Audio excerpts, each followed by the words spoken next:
The president made some news of his own today, taking another stab at forgiving billions of dollars in student debt. This after an earlier program was blocked by the Supreme Court last summer. NewsNation's Kellie Meyer on that story joins us from the North Lawn of the White House with more on the president's plan. What's different about it this time around?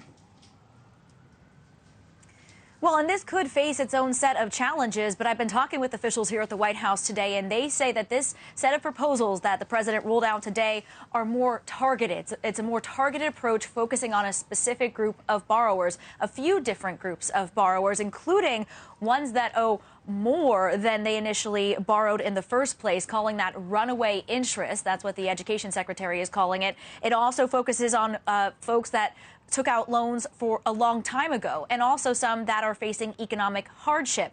Now, this is the president's second attempt at this after his first attempt was struck down by the Supreme Court last summer because conservative-led states and Republican lawmakers were saying it was an overreach of executive branch and his authority here. But President Biden responded directly to Republicans' criticism as he rolled this out in Madison, Wisconsin today. Take a listen.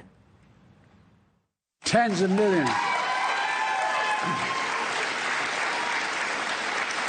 Tens of millions of people's debt was literally about to get canceled. But then some of my Republican friends and elected officials and special interests sued us, and the Supreme Court blocked us. But that didn't stop us. No, I mean it sincerely. We continue to find alternatives paths to reduce student debt payments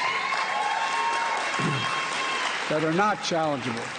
And altogether, my administration is taking... And Connell, he rolled this out today in Madison, Wisconsin, with some other members of his office. Vice President Kamala Harris talking about this in Philadelphia, Pennsylvania.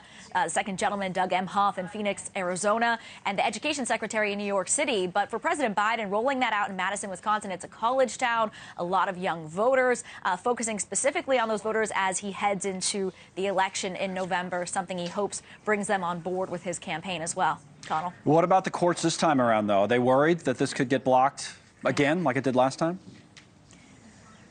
Yeah, and I was talking with folks at the White House about this. There is that concern that this could face its own set of legal challenges, but they are saying because this time around it's more targeted and more focused, that they are hopeful that this will go through. They are even hoping that parts of this could get done by November, including that part that could cancel some of the interest there for about $20,000 of interest for millions of borrowers, and even for some low and middle income borrowers there, they could see all of their interest be canceled. They are hoping that could even go through by November, but the totality of this is looking like it will go through by July 2025, and they are hoping to see this through. Connell. Thanks so much for watching. Just go to joinnn.com to find News Nation on your television provider. And don't forget to click the red subscribe button below to get more of News Nation's fact-driven, unbiased coverage.